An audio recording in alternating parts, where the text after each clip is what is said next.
When I decided to start this, pretty much ever since I became a survivor myself, because I wanted to know other survivors and I wanted to be able to talk to them. And there wasn't anything ever available, but you find each other. And it's always amazed me how I kind of have a feeling about people. And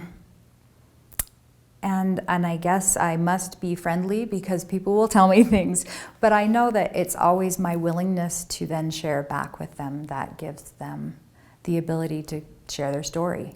And it's been so healing for me and for the people who I've talked to, that I always knew that it needed to happen. But at the same time, I am a survivor myself, and it's difficult. So really how this came about was people actually finally found me who aren't survivors.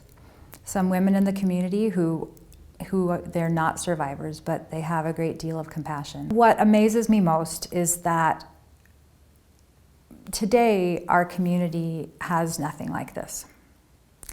And I remember moving here 14 years ago now, and being amazed that there wasn't a support group.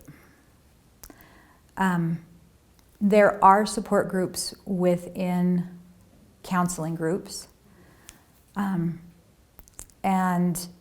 they are really, really important. But sometimes there is, I don't want to say just stigma, because it isn't just stigma. I think sometimes it's a roadblock to people wanting to go down the road of therapy because they're afraid. And it can be difficult, and they've heard that, and it can be.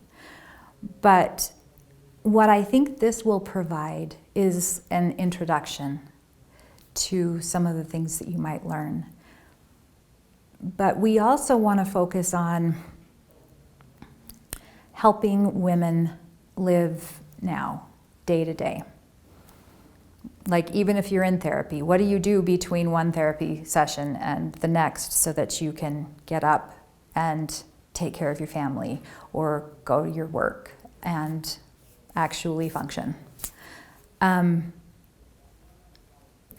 I feel like now is the time, because our community has become more aware. And I have learned to become more patient and less angry, as I have learned that a lot of times it's not that people are malicious or mean towards victims, but mostly it is that they just don't know. And so eventually, I want this to be a way that people can know. I think that it's really, really important that people understand the value of believing someone, of allowing them to express grief and anger and sadness and fear, because all of those things are a part of it. And it's hard to understand if you haven't been through it. And I understand that people's instinct is that they want to make people feel better and they want to fix it.